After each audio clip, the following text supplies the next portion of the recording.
टेरिडोफायटिक प्लांटमध्ये बरेचसे असे काही कॅरेक्टर्स आपल्याला पाहायला मिळतात की जी कॅरेक्टर्स पुढील ग्रुप जे आहेत म्हणजे नेक्स्ट ग्रुप आहेत की जे या टेरिडोफायटिक प्लांटपासून इव्हॉल्व्ह झाले असावेत, जसं की जिम्नोस्पर्म असेल किंवा अँजिओस्पर्म असेल, या प्लांटमध्ये आपल्याला हे पाहायला मिळतात.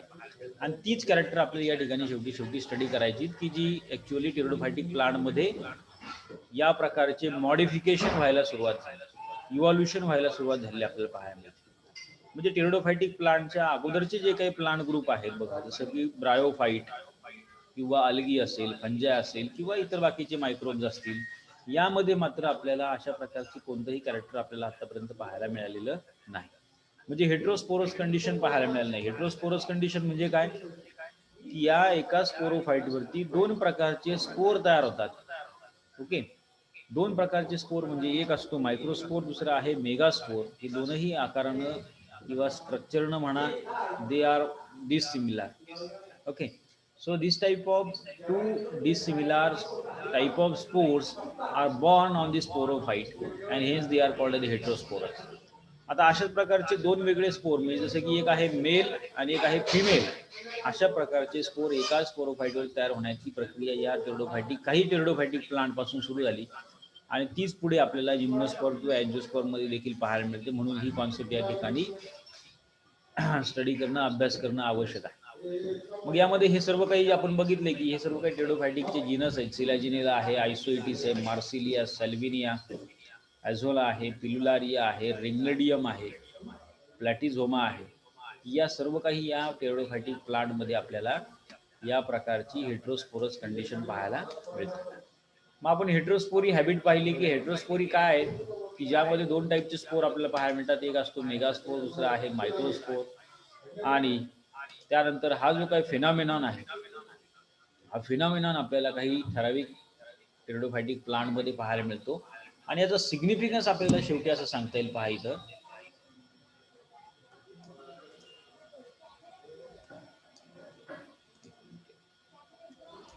याचा सिग्निफिकन्स असा आहे पहा, की ज्यामध्ये ही हेटेरोस्पोरी जी काही या ठिकाणी टेरिडोफायटिक प्लांटमध्ये तयार होते, विच डेव्हलप और development of female gametophyte starts while the megaspore is still inside the megaspore engine.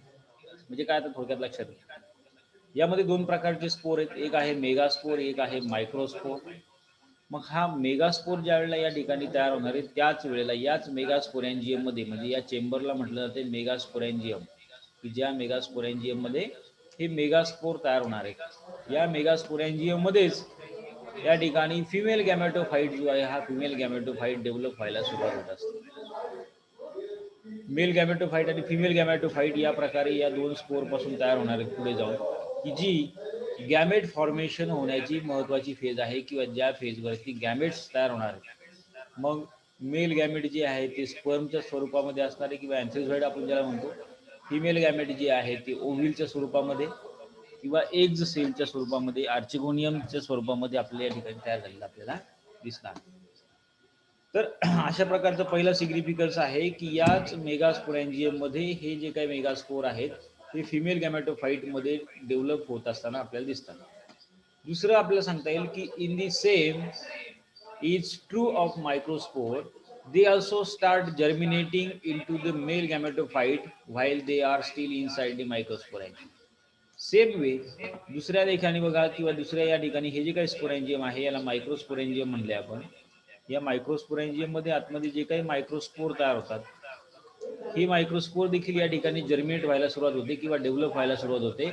And they start their development into male gametophyte. Okay, male gametophyte आणि हा आहे तो फिमेल गॅमेटोफाईट. यापासून मेल गॅमेट्स तयार होतील आणि यापासून फिमेल गॅमेट्स तयार होतील. या दोन गॅमेट्स या ठिकाणी नंतर याचं फ्युजन होईल, त्याला म्हणायचं फर्टिलायझेशन. आणि मग फर्टिलायझेशन झाल्यानंतर जे काही डिप्लॉइड सेल या ठिकाणी पहिल्यांदा तयार होत असते प्लांटमध्ये किंवा कुठल्या ऑर्गॅनिझममध्ये, ही डिप्लॉइड सेल म्हणजे झायगोट हा पुढे जाऊन डेव्हलप होतो आणि यापासून स्पोरोफाईट तयार झालेला आपल्याला दिसतो. यापासून काय तयार होणार आहे, स्पोरोफाईट, की ज्या स्पोरोफाईटवरती ॲक्च्युअली स्पोर्स तयार होतात किंवा सीड्स तयार होते नंतर आपण बाकीच्या इतर प्लांटमध्ये जर म्हटलं.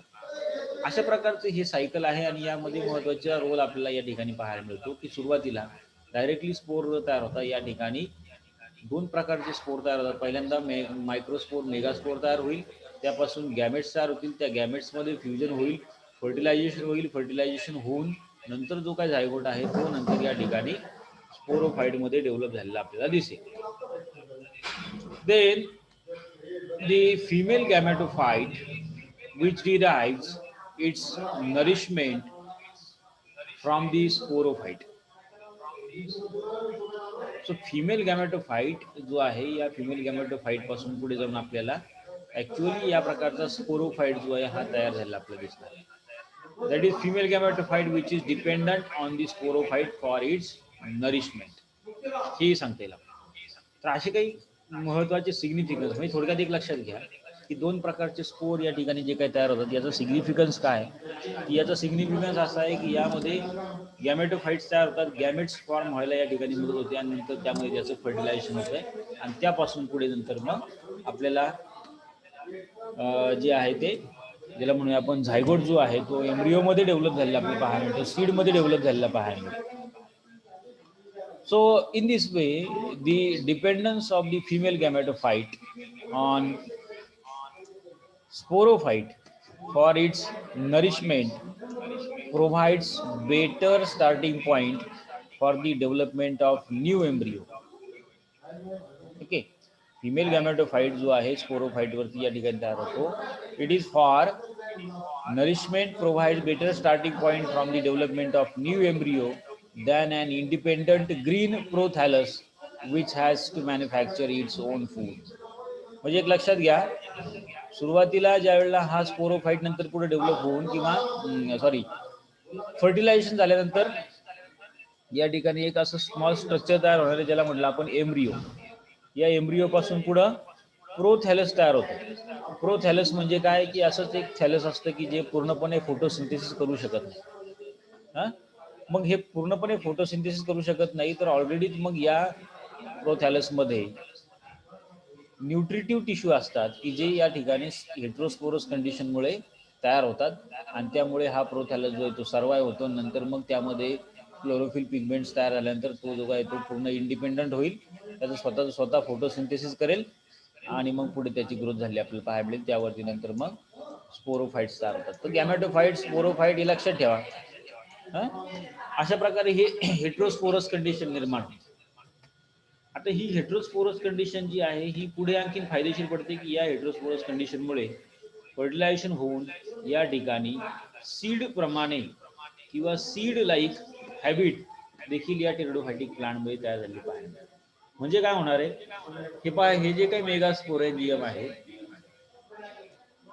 हे मेगास्पोर जो आहे हा मेगास्पोर या ठिकाणी फर्टिलाइज होईल आणि याच मेगास्पोरचं या ठिकाणी नंतर अशा प्रकारे जो काही लार्ज साईजचं युनिट या ठिकाणी तयार होणार आहे, एम्ब्रिओ ज्यामध्ये प्रिझर्व असेल अशा प्रकारचं स्ट्रक्चर, म्हणजेच काय तर सीड लाईक स्ट्रक्चर या ठिकाणी डेव्हलप होईल and that is we called as a seed habit in the pteridophyte. So in these, the adoption of the heterospory and retention and germination of single megaspore within the megasporangium. एक single जो काय megaspore आहे तो नंतर पुढे germinate होतो, develop होतो आणि फर्टिलाइज झाल्यानंतर त्याच फिमेल गॅमेटोफाईटमध्ये त्याचं फर्टिलाइज होण्याच्या आधी फिमेल गॅमेटोफाईटमध्ये रूपांतर होतं, which is laid down, that is the phenomenon we called as a seed habit and it is a characteristic feature of the spermatophytes. जे काही सीड तयार करणारे जे काही प्लांट आहेत, आता टेरिडोफायटिक प्लांट झालं, ब्रायोफायटिक प्लांट झालं, अल्गी झाल्या, यामध्ये मात्र सीड तयार होत नाही, लक्षात घ्या. They are non seeded plants. पण यानंतरचे जे आहेत जसे की जिम्नोस्पर्म असेल, अँजिओस्पर्म असेल, in this plant you can observe the seed will be develop. त्याला सीड स्पर्मॅटोफाईट असं म्हणायचं. So in this, the seed is that ovule which contains an embryo which develops as a result of fertilization. Seed म्हणजे काय, seed म्हणजे काय तर ovule जे असते त्या ओव्ह्यूलचं काय होतंय डेव्हलपमेंट होते किंवा त्या ओव्ह्यूलमध्ये एम्ब्रिओ जो आहे तो एम्ब्रिओ त्या ठिकाणी प्रिझर्व राहतो, एम्ब्रिओमध्ये कन्व्हर्जन होतं, एम्ब्रिओजेनेसिस आपल्याला या ठिकाणी पाहायला मिळतं. आणि हा तयार झालेला जो काही एम्ब्रिओ आहे हा या ठिकाणी सीड मध्ये प्रिझर्व राहतो किंवा त्या एका प्रकारच्या कोटिंग मध्ये प्रिझर्व राहतो. त्या कोटिंगला किंवा त्या प्रकारच्या स्ट्रक्चरला म्हणायचंय सीड, त्याला सीड असं म्हणतात. पुढे जाऊन जर बघितलं तर बघा ही जी काही सीड हॅबिटॅट आहे, सॉरी सीड हॅबिट जी आहे, सीड हॅबिट म्हणजे काय, it is not a true seed but like a seed. Seed सारखं स्ट्रक्चर आपल्याला टेरिडोफायटिक प्लांट मध्ये दिसतं, पण मात्र ते ट्रू सीड नाहीत, खरे सीड नाहीत की जे खरे सीड जसे की जिम्नोस्पर्म आणि एंजिओस्पर्मिक प्लांट मध्येच आपल्याला पाहायला मिळतील. So in this the conditions of the heterospory which is collagenase constitute one of the very important phase in the evolution of the plant. In certain species of Collagenella किंवा इतर ह्या टेरिडोफायटिक plant मध्ये only one megaspore will be developed into megasporangia. एकच megaspore त्यामध्ये develop होतो आणि त्यापासून seed form झालेलं आपल्याला पाहायला मिळतं किंवा सीड लाईक हॅबिट या ठिकाणी तयार झाली आपल्याला दिसते, seed habit. So in this kind of plants, the adoption of heterospory and the retention and germination of a single megaspore within megasporangium to form a female gametophyte. सुरुवातीला याप्रमाणे female गॅमेटोफाइट तयार होणार आहे, विच विल फर्दर बर्ड्स म्हणजे तोच पुढे जाऊन it will lead to be phenomenon of seed habit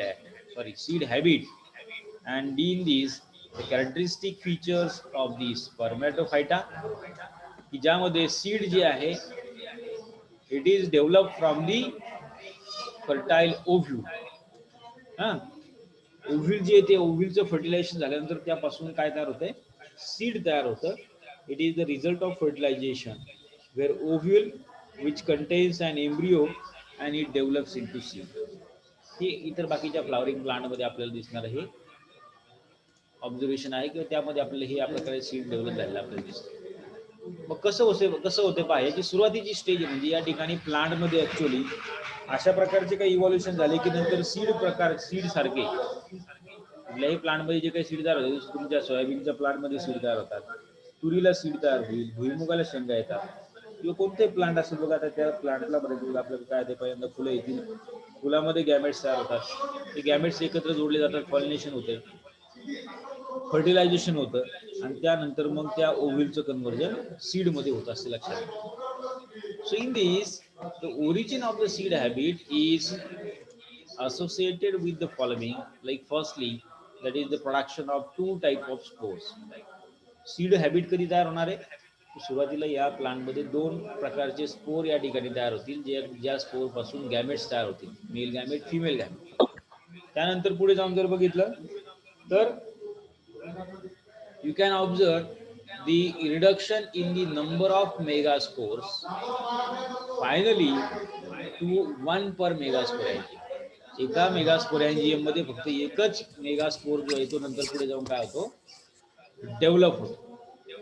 in this the retention and germination of the megaspore and fertilisation of the eggs continued development of fertilized eggs into embryo while still in situ condition, and ultimately these embryo will conserve in the seed coat and endosperm आणि त्यापासून मग seed तयार झालेलं आपल्याला पाहायला. Okay, so the occurrence of the phenomenon of heterospermy is observed in the germination of megaspore inside the megasporangium, retention of the megaspore inside the megasporangium, either still the formation of female gametophyte, and you can observe this kind of development is usually observed in the Collagenella, मोनोस्पोरा किंवा रुपेन्स्टिस किंवा इरिथ्रिसोपा या प्रकारच्या ज्या काही सिलेजिनेलाच्या ज्या काही species आहेत त्यामध्ये आपल्याला हा अशा प्रकारे सीड फॉर्मेशन झालेलं आपल्याला दिसतं. मग शेवटी एकदा पुन्हा पहा सीडचं इव्हॉल्युशन कसं झालंय. मग अशी बघा त्या व्हिडिओमध्ये त्यांनी सांगितलं सुंदर की सीड कसं तयार झालं बघा प्लांटमध्ये. म्हणजे बाकीच्या सुरुवातीचे जे काही प्लांट आहेत, अल्गी असेल, ब्रायोफाईट असेल, टेरिडोफाईट असेल, फंजाय असेल, यामध्ये मात्र सीड तयार नाही होत. पण मात्र जिम्नोस्पर्म किंवा अँजिओस्पर्मिक प्लांट असेल तर त्यामध्ये मात्र बिया तयार होतात. बिया कशा असतात, ते बियावरती एक बाहेरून आवरण असते. कोणती बी बघा किंवा कोणतेही सीड बघा, त्यावरती बाहेरून एक प्रकारचं सीड कोट असते. त्या सीड कोटच्या आतमध्ये न्यूट्रिशियस पार्ट आपल्याला पाहायला मिळेल, त्याला एंडोस्पर्म असं म्हणतो आपण. आणि यामध्ये सेंटरला कुठेतरी एम्ब्रिओ असतो की जो ऍक्च्युअली त्यापासून त्या प्रकारचे प्लांट जे आहे प्लांटलेट डेव्हलप झालेलं आपल्याला दिसतं.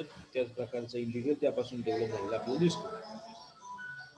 तर सीडचं इव्हॉल्युशन होत असताना पहा, सुरुवातीला याप्रमाणे होमोस्पोरस ॲन्सेस्टर आहेत. या होमोस्पोरस कंडिशनचं किंवा होमोस्पोरस म्हणजे एकाच टाईपचे स्पोर या ठिकाणी डेव्हलप व्हायचे. त्याचं मॉडिफिकेशन झालं किंवा त्याचं इव्हॉल्युशन झालं बायस्पोरीमध्ये, हेट्रोस्पोरीमध्ये. दोन प्रकारचे स्पोर तयार झाले, हा मेगास्पोर आणि मायक्रोस्पोर तयार झाले. मग पुढे जाऊन याच मेगास्पोर मध्ये फक्त एकच ओव्ह्यूल जी आहे, ही एकच ओव्ह्यूल पुढे काय होते, डेव्हलप होते. आणि मग हे मायक्रोस्पोर जे ते मेगास्पोरच्या म्हणजे या ठिकाणी जे काही गॅमेटोफाइट तयार होतील त्या गॅमेटोफाइटला फर्टिलाइज करतील. फर्टिलायझेशन झाल्यानंतर मग हे जे काही ओव्ह्यूल आहे, ही ओव्ह्यूल फर्टिलाइज होते. त्यामध्ये एम्ब्रिओ डेव्हलप होतो, एंडोस्पर्म डेव्हलप होतो. त्याच्या साईडने या प्रकारचे असे इंटिग्युमेंट किंवा प्रोटेक्टेड लेयर्स तयार होतात. आणि ultimately they will after that converted into seeds. म्हणजे हे आतलं ओव्ह्यूल जे आहे ते सीडमध्ये कन्वर्ट होणार. आणि ही पूर्ण ओव्हरी जी असते, ही त्या फ्लावरची ओव्हरी जी आहे ही एका एकट्या फ्रूट मध्ये डेव्हलप होत असते. म्हणजे पाहता सोयाबीनची एक शेंग आहे, एक शेंग म्हणजे काय, ही त्याची ऍक्च्युली ओव्हरी आहे, एका फ्लावर पासून तयार झालेली. तुरीमध्ये देखील तेच आहे की नाही.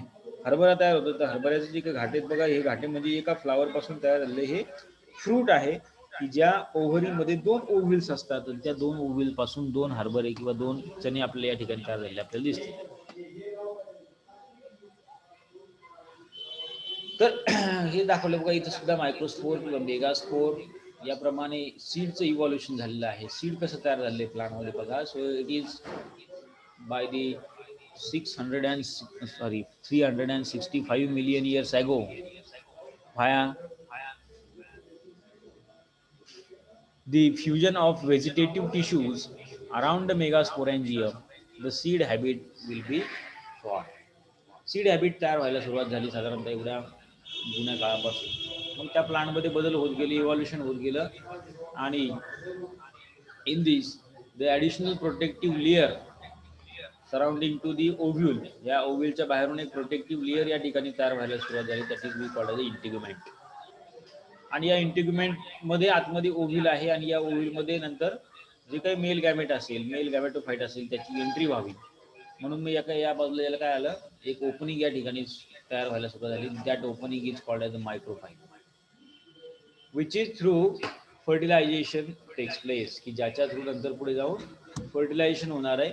मेल गॅमेटोफाइट जो आहे किंवा मेल गॅमेट जी आहे याच्यातनं एंट्री करेल. So this cumulative structure we called as ovule, and this ovule becomes seed after its fertilization. या ओव्ह्यूलचं फर्टिलायझेशन झाल्यानंतर याचं पूर्णपणे कन्व्हर्जन कशामध्ये होणार आहे, सीडमध्ये, की ज्या सीडमध्ये काय असणार आहे, दोन महत्त्वाचे घटक असणार आहेत, एंडोस्पर्म आणि त्यामध्ये सेंटरला किंवा कुठेतरी साईडला एम्ब्रिओ, आणि बाहेरून एक प्रकारचं आवरण किंवा इंटिग्युमेंट जे आहे it will converted into seed coat. ठीक आहे. या प्रकारे सीडचं काय होणार आहे, इव्हॉल्युशन होणार. इथं सुद्धा बघा, या डायग्राम मध्ये जर तुम्ही पाहिलं तर एखादं प्लांट असेल तर ह्या प्लांट मध्ये सीड कसं फॉर्म होते पहा. सिंपली त्या प्लांटला काय येणार आहे, सुरुवातीला फ्लावर्स येणार. फ्लावर हे काय, रिप्रोडक्शन करण्याचं स्ट्रक्चर आहे. फ्लावर कशासाठी येते प्लांटमध्ये, त्या प्लांटचं रिप्रोडक्शन व्हावं म्हणून, आहे की नाही.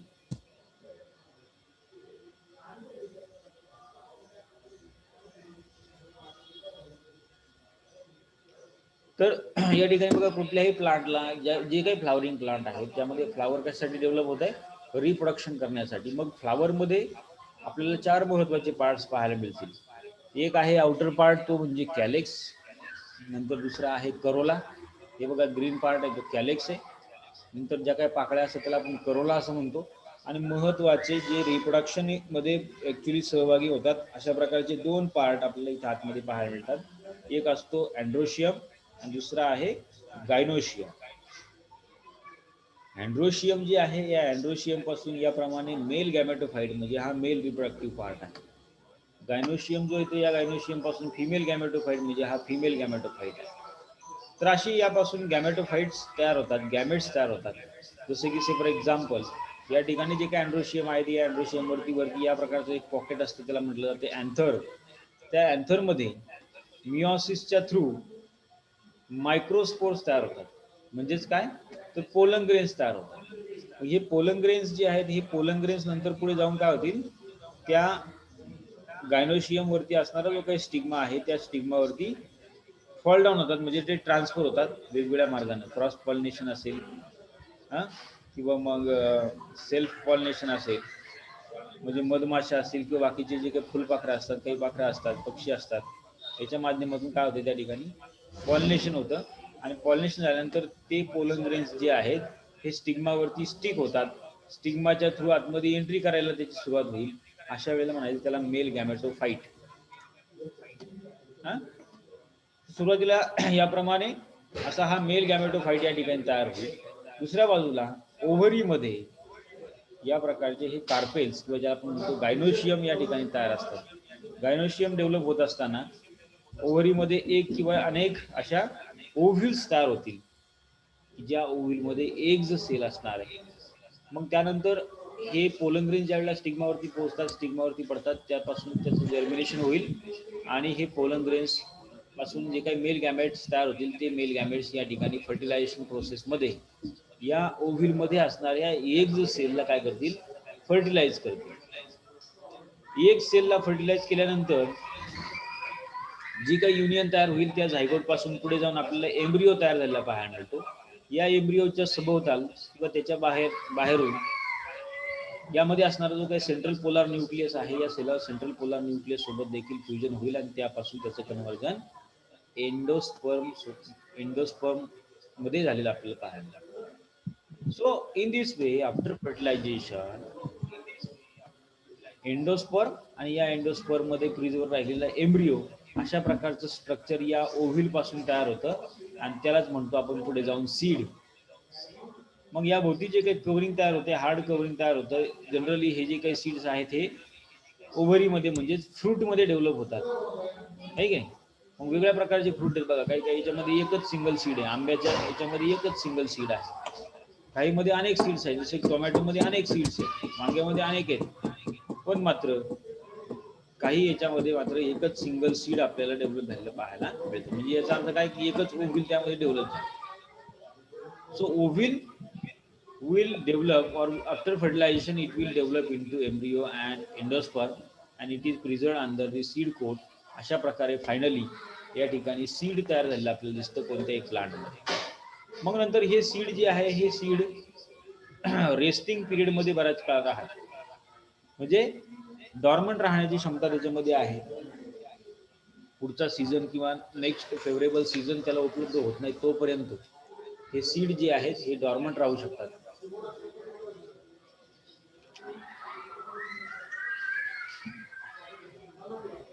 आणि नेक्स्ट सीझनला म्हणजे ज्या वेळेला फेवरेबल कंडिशन्स येतील त्या फेवरेबल कंडिशनला हे जे काही सीड आहे हे सीड पुढे जाऊन जर्मिनेट होतात. त्यापासून नव्यानं प्लांट तयार होतं किंवा नव्यानं प्लांट डेव्हलप होतं आणि पुन्हा त्या हे प्लांट डेव्हलप झालं, त्याची व्हेजिटेटिव्ह फेज कंप्लीट केली पुन्हा त्याला फ्लावर येणार. अशा प्रकारे ही सायकल ऍक्च्युली त्या सुरू राहते. याला म्हणायचं लाईफ सायकल. याला काय म्हणायचं, लाईफ सायकल असं म्हणायचं. आणि ही जनरली अँजिओस्पर्मिक प्लांटमध्ये, जिम्नोस्पर्मिक प्लांटमध्ये अशा प्रकारची लाईफ सायकल आपल्याला पाहायला मिळते. आता पुढे आणखी तुम्हाला मी जिम्नोस्पर्म आणि अँजिओस्पर्मिक प्लांटमध्ये काय डिफरन्स असतो ते देखील सांगणार आहे. पण आता सीड कशा कशा प्रकारचे तयार होतात बघा. So seeds they are form in the center part of the flower और that is we called the fruit. जी काही ओव्हरी आहे ही ओव्हरी फ्रूटमध्ये डेव्हलप होते आणि या फ्रूटमध्ये आपल्याला काय पाहायला मिळतात, सीड्स पाहायला मिळतात. एकतर मग सिंगल सीड असेल किंवा मल्टिपल सीड्स असतील, एकापेक्षा जास्त सीड्स आपल्याला एकाच फ्रूटमध्ये पाहायला मिळतात. जसं पपई आहे, वॉटरमेलॉन आहे, किंवा मग तुम्ही आणखी बघाल तर काय म्हणतात त्याला, डाळिंब आहे, हे की नाही, काकडी असेल, कुकुंबर असेल, अशा याच्यामध्ये टोमॅटो असेल, वांगी आहे, भेंडी आहे. या एकाच फ्रूटमध्ये अनेक ओव्ह्यूल्स या ठिकाणी डेव्हलप होतात सीडमध्ये, आणि त्याचं डेव्हलपमेंट किंवा त्याचं फॉर्मेशन या ठिकाणी सीडमध्ये झालेलं आपल्याला पाहायला मिळतं. So in this the seeds comes in many shapes and size. वेगवेगळ्या शेपमध्ये नंतर मग हे सीड्स असलेले आपल्याला पाहायला मिळतील. पण पर्टिक्युलरली पहा, सीड जे आहे ते बऱ्याच वेळेला बीन शेप म्हणजे वालाचा जो आकार आहे, किंवा ज्याला म्हणजे किडनी शेप, किडनीचा जो काय आकार आहे, अशा प्रकारे आपल्याला हे सीड्स तयार झालेले पाहायला मिळतील. त्याला जो काही जोडलेला असतो तो प्लासेंटा असतो, किंवा मग काही याच्यामध्ये ग्लोबल सीड्स असतील, काही याच्यामध्ये लॉंग इलॉंगेटेड इलिप्सायडल सीड्स, अशा वेगवेगळ्या शेपमध्ये आपले हे सीड जे आहेत ते तयार झालेले आपल्याला दिसतात. अँजिओस्पर्म आणि जिम्नोस्पर्मिक प्लांटमध्ये जी काही ओव्ह्यूल तयार होते, त्या ओव्ह्यूलमध्ये काय डिफरन्स आपल्या या डायग्राममध्ये पाहायचं पहा, की जसं की जिम्नोस्पर्म मध्ये आपण म्हटलं, जिम्नोस्पर्म आणि अँजिओस्पर्म मध्ये काय फरक आहे, तर फरक असा आहे की जिम्नोस्पर्म मध्ये ज्या वेळेला सीड तयार होतं, हे सीड जे आहे ते नेकेड सीड तयार होतं, त्याच्यावरती कोणत्याही प्रकारचं आवरण नसतं, किंवा फ्रूट मात्र या ठिकाणी तयार होत नाही, असं तुम्ही समजा थोडक्यात घ्या. अँजिओस्पर्म प्लांट मध्ये मात्र या ठिकाणी काय तयार होत आहे, फ्रुट्स तयार होतात, आणि या फ्रूटमध्ये जे काही सीड असेल तर त्या सीडच्या भोवती या ठिकाणी आपल्याला आवरण पाहायला मिळतं, कव्हरिंग असलेलं पाहायला मिळतं, सीड कोट आपल्याला पाहायला मिळतो. And this is we different this angiosperm from the gymnosperm. जिम्नोस्पर्मची समजा ओव्ह्यूल असेल तर त्यामध्ये फक्त तुम्हाला मायक्रोपायलेट, त्यानंतर इंटिग्युमेंट, एक सिंगल इंटिग्युमेंट, आणि सेंटरला मात्र एक न्यूक्लिया किंवा मेगास्पोरोसाइट आपल्याला पाहायला मिळते. अँजिओस्पर्मिक प्लांटमध्ये तसं नाही. अँजिओस्पर्मिक प्लांटमध्ये outer cover, outer integument, inner integument, okay नाही, ओव्हरी आपल्याला बाहेरून प्रोटेक्शनसाठी आपल्याला त्या ठिकाणी असलेली पाहायला मिळते. आणि पॉलिनेशन झाल्यानंतर मग या ठिकाणी फर्टिलायझेशनच्या थ्रू याच सेंट्रल ओव्ह्यूलचं कन्व्हर्जन सीडमध्ये झालेलं आपल्याला दिसतं. मग नंतर एक कॉन्सेप्ट बघा, जसं की आता समजा हे जे काही सीड्स तयार होतात प्लांटमध्ये, हे सीड्स वेगवेगळ्या माध्यमातून डिस्पर्स होत असतात. आता सीड डिस्पर्सल मेकॅनिझम म्हणायचं बरं घ्यायला, म्हणजे एका ठिकाणून दुसऱ्या ठिकाणी नॅचरली हे जे काही प्लांटचे सीड आहेत, हे प्लांटचे सीड ट्रॅव्हल करतात. जसं की फॉर एक्झाम्पल इथं पडतं पहिले बघा, मिल्कवीड म्हणजे रुई असेल, रुई, तर रुईमध्ये तुम्ही जर बघितले असेल त्याचे सीड्स, त्यावरती अशा प्रकारचे आपल्याला असे सफेद केसासारखे पार्ट आपल्याला पाहायला मिळतात, आपण त्याला म्हाताऱ्या म्हणतो असं कॉमनली. हे कशासाठी आहे, हवेमधून याचे सीड जे आहे ते दूरवरती जाऊन पोहोचावेत आणि त्या ठिकाणी पुन्हा नव्याने प्लांट तयार व्हावं नेक्स्ट सीझनमध्ये, या उद्देशानं या प्लांटमध्ये आपल्याला अशा प्रकारचं अडॅप्टेशन झालेलं पाहायला मिळतं. So it is disperse or spread through the wind. दुसरं एक प्लांट बघा, जसं की डॅन्डेलियॉन असेल किंवा मॅपल ट्रीज असेल, यामध्ये देखील आपल्याला असा प्रकार पाहायला मिळतो, विंडच्या थ्रू काय म्हणणार त्याला, डिस्पर्सल होणार. त्यानंतर सेकंड आहे, it is by animal. Animal जे आहेत, या ॲनिमल्सच्या थ्रू काही प्लांटचे सीड जे आहेत ते डिस्पर्स होतात. बघा याच्यामध्ये बघा चिबुकाटा असेल, ठीक आहे ना, हे बरेचसे काही काटेवर्गीय फ्रूट असतात बघा, बऱ्याचशा शेळ्या मेंढ्यांच्या अंगाला लागतात. इव्हन आपल्या सुद्धा याच्यावर जसं तुम्ही आघाडा असेल, ठीक आहे नाही, धोत्र्याचं फळ असेल, किंवा मग चिबुकाटा म्हणतात त्याला, कावळा म्हणतात काही, पण बाकीची बरीच काही काही कॉमन नाव आहे त्याला. हुक लाईक स्ट्रक्चर्स आपल्याला याच्यावरती पाहायला मिळतात. बेगर टिक्स और सँडबर्ड असेल किंवा ब्लॅकबेरी असेल, they are transfer through the animals. आता पहा याच्यामध्ये काही काही जी काही गोड